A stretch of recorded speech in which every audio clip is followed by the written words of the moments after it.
Good morning.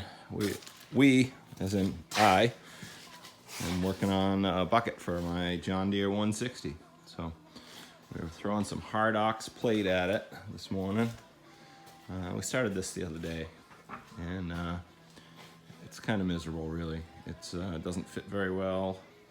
The welds look pretty awful, but at the end of the day, the bucket will come up full when we want it to and not full when we don't, and it gets the job done. So it's kind of ugly. We're using a outer shield Lincoln wire, and it produces a slag, even though we're using gas. But a pretty nice weld out of it, nonetheless. I'm not much of a welder. I've been doing it for a long time.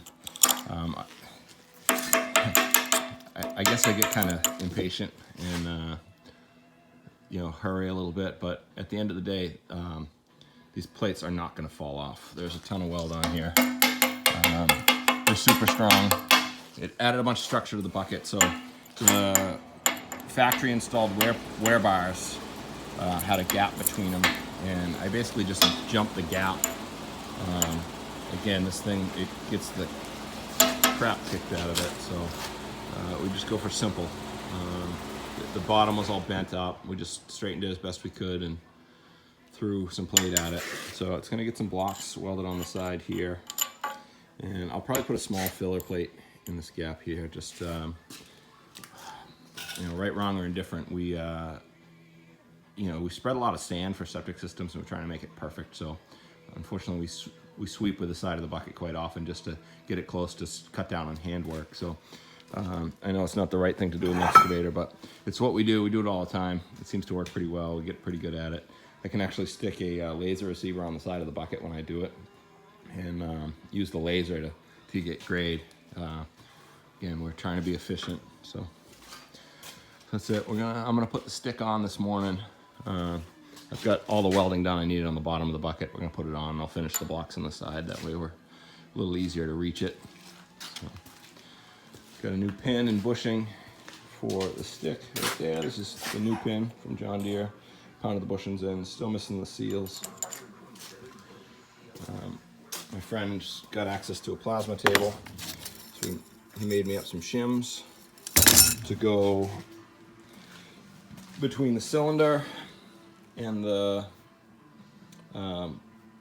stick and frame, and same between the stick and the boom mount up there.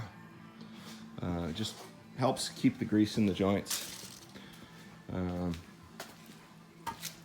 Got the crowd cylinder back from Northland Roulette. Got new grease seals in it, new bushings. They painted it. Of course, I scratched the hell out of it rolling around in the back of the truck on the way home. So, old swing transmission there. We got a brand new one in the machine. So, it's starting to look pretty good. I had my sign shop print up some stickers for it. I've ordered the John Deere stickers from the dealer, or some of them anyways. They're super expensive, so I try to make it look nice. I mean, it's an old machine, but it gets the job done. I'd like to get 11,000 out of it. We got 7,600 on there, so I can get a couple more years out of this machine. Maybe we'll get a newer one, but it runs great. It's got a good engine in it, so that's it. So let's see, Miller welder we're using. You can actually really throw some wire out with this. That's 530 inches of welding wire a minute comes out of this thing at 27 volts. We're basically just filling in gaps, but you can see there's the wire we're using. It's a metal core wire, which is kind of neat how they make it. They make a really thin, small, flat sheet, and then they fold it around a flux and basically pinch it together, and that's what makes it a metal core wire. It's actually essentially hollow. That's in solid wire, that's a 45-pound spool, I believe, and this one's only 34, so it's a little lighter because it's less dense. There's some porosity in the metal core wire. This weld has been really good. I have used the hell out of it. We had some a couple mandatory brakes, sponsored by the letter D, as in square D, because we overheated the 50 amp breaker a couple times welding. So I'm sorry, this is General Electric. So it's a General Electric panel, but there's my breaker. It was getting a little warm when I first started doing this. The hardox plate that goes on the bottom of the bucket, they recommend a 300-degree preheat. I've got a propane torch. Do I get to 300 degrees? Definitely not. Do I get it warm? Yeah, we do. This is a Harbor Freight job. I like this one because it's got an igniter on it. I've used it for doing pavement patches and shrink wrapping my boat. Today, yeah, we do some preheat with it.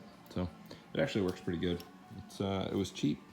Again, I like the igniter on it so you don't have to carry a lighter around or striker to lose. I don't smoke, so I don't typically carry a lighter.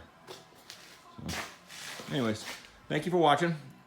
We'll keep you updated on the progress. I'm hoping to get this thing all back together today. That's the plan.